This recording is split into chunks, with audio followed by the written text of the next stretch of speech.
Let me welcome you back to the Texas Christian Television Network. I'm Robert Ashley, and once again, we want to thank you for being with us. We're live on location on this Saturday morning, celebrating a Black History Month. And right now, we're at the Ideal Family Church, where Bishop Ray Campbell is indeed the angel of the house, and we are here celebrating the Center for African American Church History and Research. And we have the honor of having the founder with us at this time. And of course, that's Evangelist Glenda William Goodson.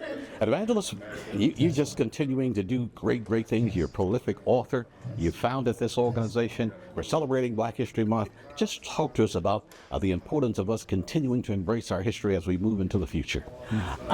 First of all, thank you for having me. Pleasure, man. In this interview. This is really exciting for me. 16 years ago, when I started this, God gave me an assignment. Yes. We started with 10 people coming. Wow. That's including the team members.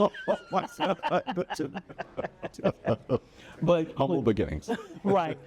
We don't despise the day of small things. Yes. And so when God says, do something, you just start doing it. And it has grown from 10 people in the back of a church. And I was in California last week, and I talked about the stones, Joshua the stones. God commanded him to tell the priest to bring the stones so that when the children ask, what do these stones mean to you?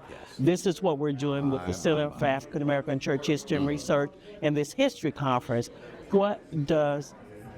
What God has done, what does that mean to you? I do. And God has done great things through the Church of God in Christ and other Black Pentecostal churches, but we're focusing on Church of God in Christ. I found the Bishop Charles Harrison Mason. Had to go through a lot.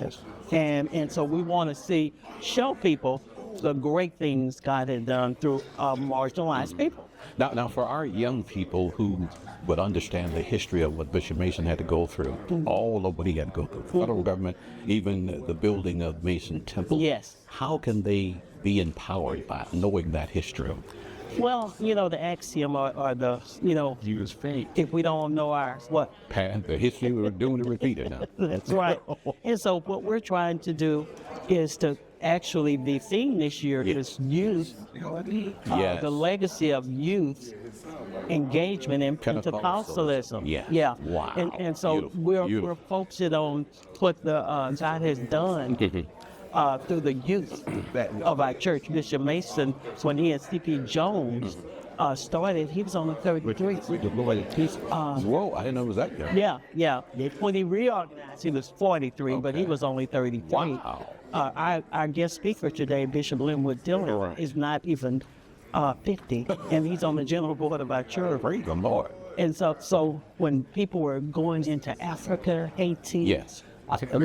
countries in Africa, these were young people in their 20s going. And so the youth need to know that just as God blessed Bishop Mason, all the pioneers, we think them as old. But these were young people doing great things for God. My goodness. Yeah, so they can be. And God can still use these young people today. Yeah, that's right.